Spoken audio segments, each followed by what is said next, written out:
السلام علیکم ورحمۃ اللہ وبرکاتہ۔ 10واں پارہ وَاعْلَمُوا کے عنوان سے ہے۔ اس پارے میں دو صورتیں ہمارے سامنے آئیں گی۔ 9ویں پارے سے شروع ہونے والی سورۃ الانفال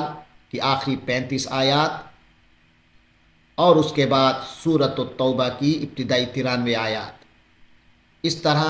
اس پارے میں 128 آیات کی ہم تلاوت کریں گے، ان کا ترجمہ پڑھیں گے، مختصر سی وضاحت ہوگی۔ شروع کرتے ہیں۔ اعوذ باللہ من الشیطان الرجیم، بسم اللہ الرحمن الرحیم۔ وَاعْلَمُوا أَنَّمَا غَنِمْتُم مِّن شَيْءٍ فَأَنَّ لِلَّهِ خُمُسَهُ وَلِلرَّسُولِ وَلِذِي الْقُرْبَى وَالْيَتَامَى وَالْمَسَاكِينِ وَابْنِ السَّبِيلِ إِن كُنتُمْ آمَنتُم بِاللَّهِ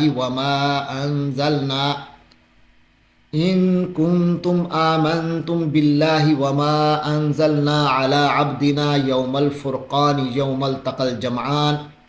وَاللَّهُ عَلَى كُلِّ شَيْءٍ قَدِيرٌ۔ صدق اللہ العظیم۔ سورت کے شروع میں تھا یسألونک عن الانفال، کہ وہ لوگ مال غنیمت کے بارے میں آپ سے سوال کرتے ہیں۔ تو اب اس پارے کے شروع میں اس کا جواب آ رہا ہے۔ فرمایا وَاعْلَمُوا أَنَّمَا غَنِمْتُم مِّن شَيْءٍ،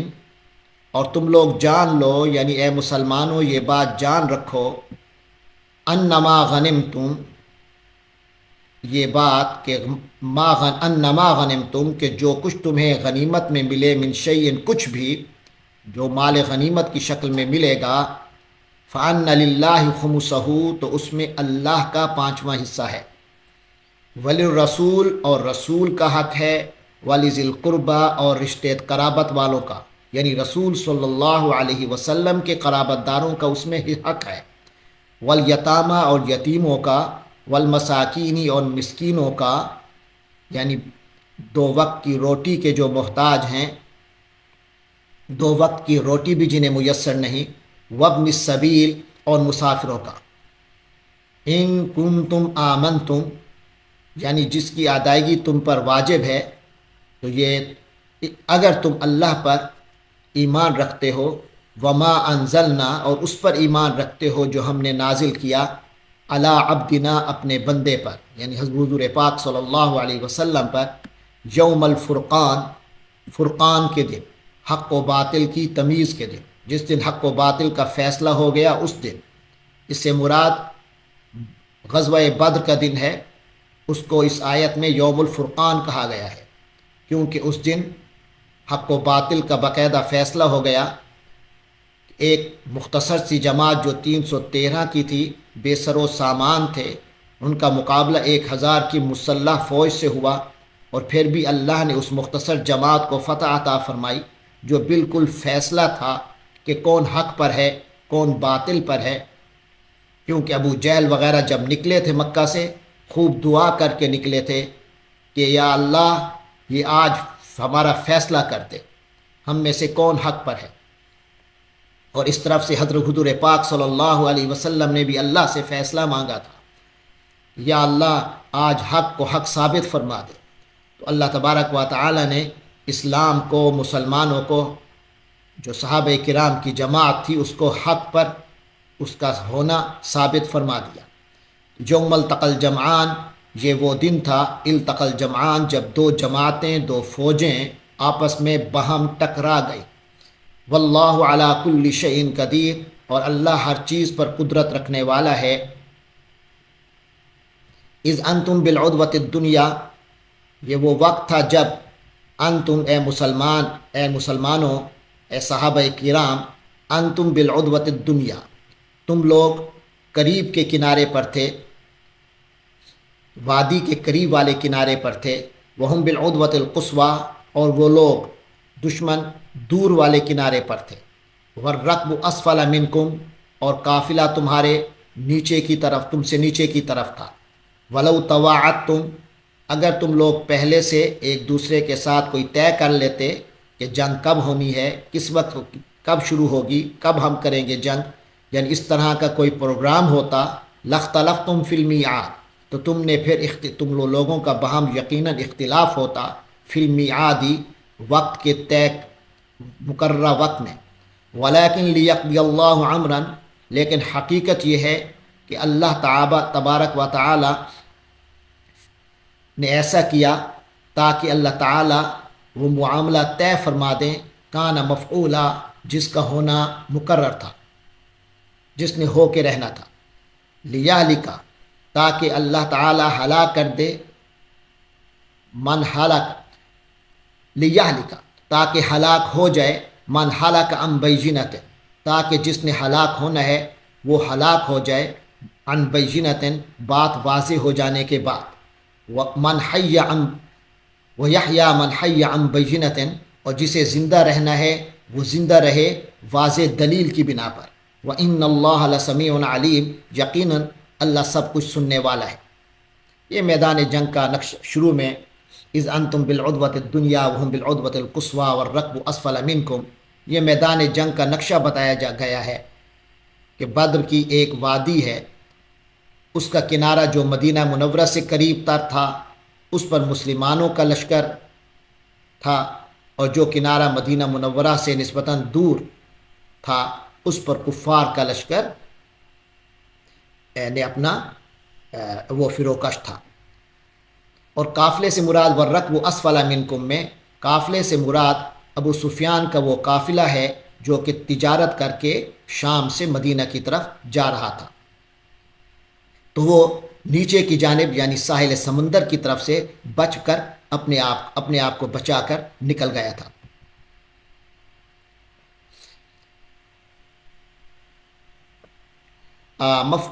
اس کے بعد یہ جو فرمایا کہ اگر تم لوگ طے کرتے تو پھر یقیناً اس میں اختلاف ہوتا، یہاں آگے بھی یہ بات آ رہی، پہلے بھی گزر چکی اور آگے بھی آئے گی کہ مسلمان جب نکلے تھے جنگ کے لیے تو نہیں نکلے تھے، بلکہ وہ بنیادی طور پہ نکلے تھے اس قافلے کو روکنے کے لیے جو تجارت کر کے آ رہا تھا، اور کفار بھی بنیادی طور پہ نکلے تھے اس قافلے کو بچانے کے لیے، لیکن اللہ تبارک و تعالی کو منظور یہ تھا کہ وہ قافلہ تو نکل جائے اور ان دونوں فوجوں کی باقاعدہ جنگ ہو جائے۔ اس کی وجہ اللہ نے بتا دی کہ اللہ تعالیٰ چاہتا تھا کہ وہ فیصلہ ہو جائے، وہ معاملہ ہو جائے جس کا ہونا اللہ نے طے کر رکھا تھا، اور یہ کافر بھی اس وضاحت کے ساتھ مر جائیں کہ وہ باطل تھے، اور مسلمان اللہ نے جنہیں فتح عطا فرمائی وہ ان کی فتح بھی ایک واضح دلیل بن جائے۔ آگے یہ جنگ میں کچھ اور معاملات ہوئے، اس کے بارے میں اللہ تعالیٰ فرما رہے ہیں نبی پاک صلی اللہ علیہ وسلم کو، اذ یریکہم اللہ فی منامک قلیلا، اے پیغمبر اذ یریکہم اللہ،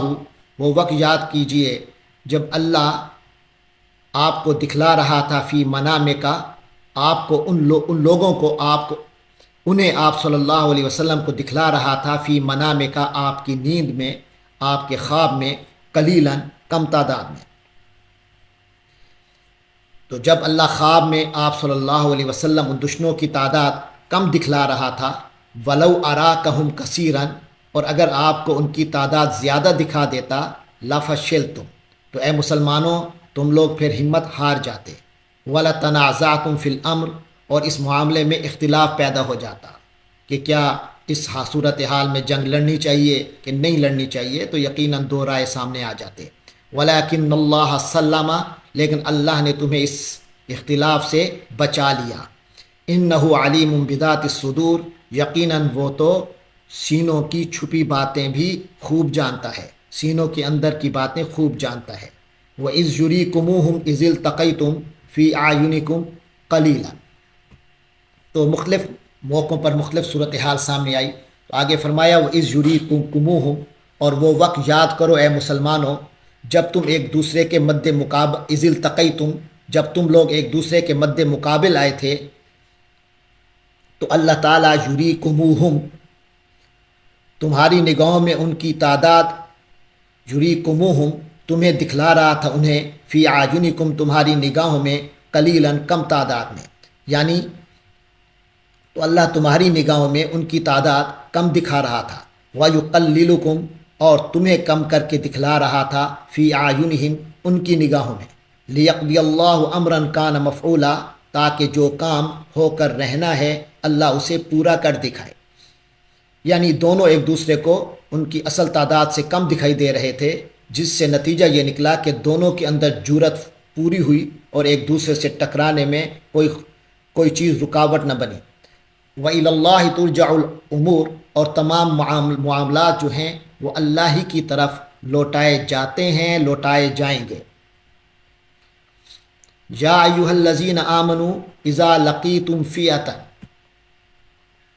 اور اے ایمان والو اذا لقیتم فئۃ جب بھی تمہارا مقابلہ ہو کسی گروہ سے، فاثبتوا تو تم ثابت قدم رہا کرو، واذکروا اللہ کثیرا اور اللہ کا ذکر کرتے رہو کثرت سے، لعلکم تفلحون تاکہ تم فلاح پاؤ۔ واطیعوا اللہ ورسولہ اور اللہ اور اس کے رسول کی اطاعت پر کاربند رہو،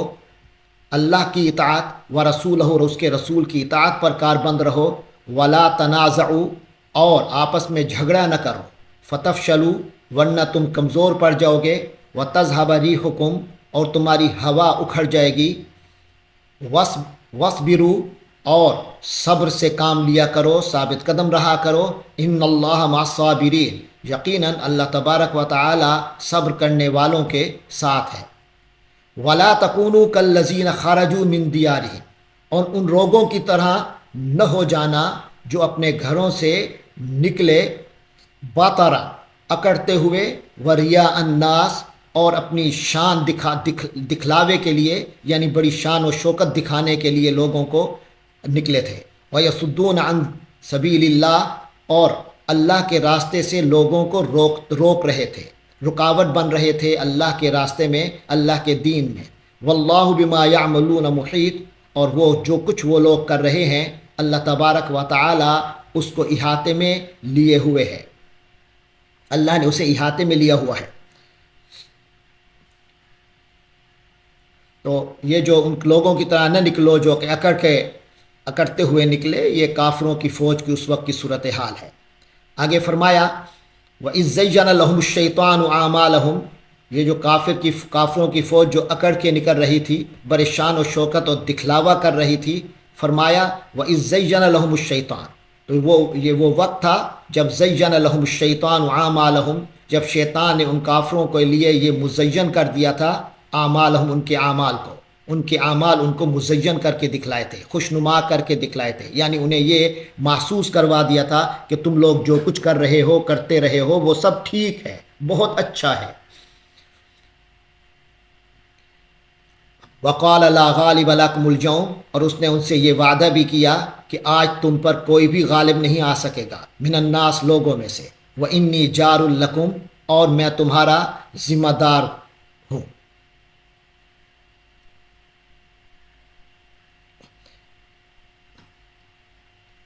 اور میں پھر تمہارے ساتھ ہوں گا۔ فلما تراءت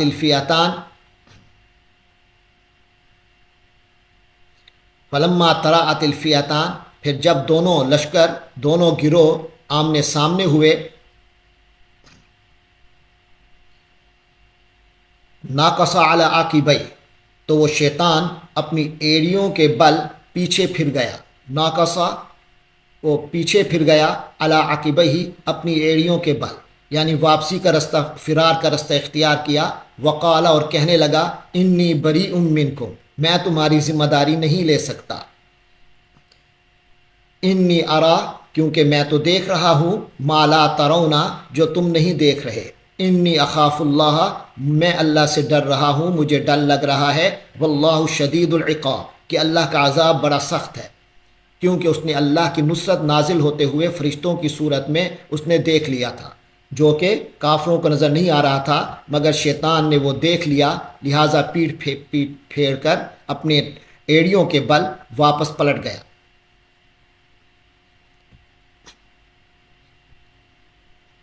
فرمایا اذ یقول المنافقون یعنی وہ وقت یاد کرو، اذ یقول جب کہہ رہے تھے، المنافقون منافق لوگ، والذین فی قلوبہم مرض اور وہ لوگ جن کے دلوں میں بیماری تھی، روگ تھا، وہ کیا کہہ رہے تھے؟ وہ کہہ رہے تھے ہا اولا کہ غر ہا اولا دینہم، کہ ان مسلمانوں کو تو ان کے دین نے دھوکے میں ڈال دیا ہے، یعنی یہ لوگ خواہ مخواہ ہلاکت میں جا رہے ہیں، اتنی بڑی فوج سے ٹکرا رہے ہیں۔ لیکن اللہ تعالیٰ نے فرمایا وَمَن يَتَوَكَّلْ عَلَى اللَّهِ، حالانکہ حقیقت یہ ہے کہ جو شخص بھی اللہ پر بھروسہ کر لیتا ہے، اللہ پر جس نے بھی بھروسہ کیا، فَإِنَّ اللَّهَ عَزِيزٌ حَكِيمٌ، تو یقیناً اللہ تبارک و تعالی غالب ہے، زبردست ہے، حکیم، حکمت والا ہے۔ وَلَوْ تَرَى، ولو ترا، اور اگر تم دیکھ لیتے، یعنی اے نبی صلی اللہ علیہ وسلم یا اے مخاطب، اگر آپ دیکھ لیتے، اذ یتوفی الذین کفروا الملائکۃ، جب ملائکہ فرشتے روح قبض کرتے ہیں، الذین کفروا، ان لوگوں کی جو کہ جنہوں نے کفر کیا، کافروں کی جب روح قبض کرتے ہیں، یضربون وجوہہم، یا ان کی اس وقت ان کی روح جب قبض کر رہے تھے، یضربون وجوہہم وادبارہم، تو ان کے چہروں کو اور ان کی پشتوں پر انہیں مارتے تھے، ان کو پیٹتے تھے۔ وذوقوا عذاب الحریق، اور یہ کہتے تھے کہ وذوقوا عذاب الحریق، اور چکھو اب جلنے کا مزہ چکھو۔ ذالک بما قدمت ایدیکم، یہ اس وجہ سے ہے جو تمہارے ہاتھوں نے کیا، یعنی جو کرتوت تم آج تک کرتے رہے۔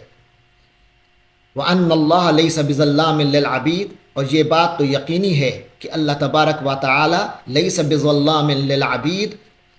بندوں پر ظلم کرنے والا تو کسی صورت نہیں ہے۔ كَدَأْبِ آلِ فِرْعَوْنَ، فرمایا ان لوگوں کا حال بھی ایسے ہوا، كَدَأْبِ آلِ فِرْعَوْنَ، جیسا فرعون کی قوم کا حال تھا، وَالَّذِينَ مِن قَبْلِهِمْ، اور ان سے پہلے کے لوگوں کا حال تھا، سرکش لوگوں کا، کافروا بآیات اللہ، کہ انہوں نے اللہ کی آیات کا کفر کیا، فاخذہم اللہ بذنوبہم، تو اللہ نے ان کے گناہوں کے بدلے ان کی پاداش میں انہیں پکڑ لیا۔ ان اللہ قوی شدید العقاب، یقیناً اللہ بڑی طاقت والا، انتہائی بڑی طاقت والا، شدید العقاب، بڑے سخت عذاب والا ہے، سخت عذاب دینے والا ہے۔ ذالک بان اللہ، یہ سب کچھ اس لیے ہوا کیونکہ اللہ تبارک و تعالی لم یک مغیرا نعمتا، اپنی اس نعمت کو بدلنے والا نہیں ہے، انعمها علی قوم، جو نعمت اس نے کسی قوم کو دی ہو، حتی یغیروا ما بانفسہم، یہاں تک کہ یعنی اس وقت تک اللہ یہ بدلنا گوارا نہیں کرتا جب تک کہ وہ یغیروا ما بانفسہم، خود اپنی حالت میں تبدیلی نہ کر لیں۔ یعنی یہ اس کہ اللہ تبارک و تعالیٰ کی یہ سنت ہے کہ کوئی نعمت جو اس نے کسی قوم کو دی ہو، اس میں وہ تبدیلی نہیں کرتا، تغیر نہیں کرتا، جب تک کہ وہ قوم خود اپنی اندرونی کیفیت کو تبدیل نہ کر دے۔ وَأَنَّ اللَّهَ سَمِيعٌ عَلِيمٌ، اور یقیناً اللہ تبارک و تعالیٰ سب کچھ سننے والا، سب کچھ جاننے والا ہے۔ كَدَأْبِ آلِ فِرْعَوْنَ وَالَّذِينَ مِن قَبْلِهِمْ، تو اس معاملے میں بھی ان کا حال یہی ہے، ایسے ہی ہوا جیسا فرعون کی قوم اور اس سے پہلے لوگوں کا حال تھا۔ کذبوا بآیات ربہم، کہ انہوں نے اپنے رب کی آیات کی تکذیب کی، ان اللہ کی نشانیوں کو جھٹلایا۔ فأہلکناہم بذنوبہم، تو ہم نے انہیں ان کے گناہوں کی پاداش میں ان کی وجہ سے انہیں ہلاک کر دیا، گناہوں کی وجہ سے انہیں ہلاک کر دیا۔ وَأَغْرَقْنَا آلَ فِرْعَوْنَ، اور فرعون کی قوم کو ہم نے غرق کر دیا۔ وَكُلٌّ كَانُوا ظَالِمِينَ، اور یہ سب لوگ ظالم تھے، یہ سب کے سب ظالم لوگ تھے۔ إِنَّ شَرَّ الدَّوَابِ عِندَ اللَّهِ الَّذِينَ كَفَرُوا، یقین جانو کہ اللہ کے نزدیک زمین پر چلنے والے ذی روح جو لوگ ہیں، عند اللہ، اللہ کے نزدیک، شر الدواب، یہ جو زمین پر چلنے والے ذی روح ہیں، ان میں گندے ترین وہ ہیں الذین کفروا، جنہوں نے کفر کیا، فہم لا یؤمنون، اور ایسا کفر اپنا لیا کہ اب وہ پھر ایمان نہیں لے آتے۔ الذین عاہدت منہم، یہ لوگ وہ ہیں الذین عاہدت منہم، جن سے آپ نے معاہدہ کیا، ثم ینقضون عہدہم، پھر ہی اپنے وعدے کو، اپنے عہد کو توڑ دیتے ہیں فی کل مرتن ہر مرتبہ وہم لا یتقون اور ذرا بھی نہیں ڈرتے فَإِمَّا تَثْقَفَنَّهُمْ فِي الْحَرْبِ لہٰذا اگر تَثْقَفَنَّهُمْ ایسا ہوگا ایسا وقت آئے گا اور اگر ایسا جب ہو جائے تَثْقَفَنَّهُمْ فِي الْحَرْبِ کہ آپ انہیں جنگ میں وہ آپ کے ہاتھ لگیں فَشَرِّدْ بِهِمْ تو ان کو ایسی سزا دیں کہ فَشَرِّدْ بِهِمْ کہ ان کے ذریعے سے بھگا دیں تتر بتر کر دیں من خلفہم جو ان کے پیچھے ہیں، یعنی ان کو ایسی عبرتناک سزا دیں کہ جو پیچھے سے آنے والے ہیں ان کو بھی عبرت ملے فم من خلفہم ان سے پیچھے جو ہیں ان کو اس کے ذریعے سے تتر بتر کر دیں لعلہم یذکرون تاکہ وہ یاد رکھیں وَإِمَّا تَخَافَنَّ مِن قَوْمٍ اور اگر کبھی کسی قوم سے اندیشہ ہو خیانتاً بد عہدی کا فَانبِذْ إِلَيْهِمْ عَلَى سَوَاءٍ تو وہ معاہدہ جو کیا ہوا ہے فَانبِذْ إِلَيْهِمْ تو اسے ان کی طرف پھینک دیں عَلَى سَوَاءٍ برابری پر، یعنی بالکل فیصلہ ہو جائے، ان کو بھی پتہ چل جائے کہ اب یہ معاہدہ ختم ہو گیا ہے۔ ان اللہ لا يحب الخائنین، یاد رکھیے کہ اللہ تبارک و تعالی بد عہدی کرنے والوں کو پسند نہیں کرتا، یعنی اگر کسی سے خطرہ ہو کہ وہ بد عہدی کرے گا تو اس خطرے کی وجہ سے اس پر حملہ نہ کر دیں، بلکہ پہلے اسے بتا دیا جائے کہ آپ کا ہمارا معاہدہ نہیں ہے، کیونکہ جب اعتبار نہیں تو ان کے معاہدے کو قبول نہ کریں اور ان کو بتا دیا جائے کہ اب آپ کا ہمارا کوئی معاہدہ نہیں، تو پھر جو بھی کارروائی کرنی ہے اس لحاظ سے آپ دونوں برابر ہو جائیں گے کہ دونوں کو پتہ چل جائے گا کہ اب معاہدہ قائم نہیں رہا، لہٰذا جنگ ہو سکتی ہے، تو پھر ایسی صورت میں حملہ کر کے جنگ کی جا سکتی ہے۔ لیکن اگر معاہدہ ہے اور آپ کو یقین ہے کہ اس نے معاہدہ پورا نہیں کرنا اور آپ نے حملہ کر دیا، یہ جائز نہیں ہے، پہلے بتانا پڑے گا کہ معاہدہ ختم ہو گیا۔ اس لیے فرمایا ان اللہ لا يحب الخائنین، اللہ بد عہدی کرنے والوں کو پسند نہیں کرتا۔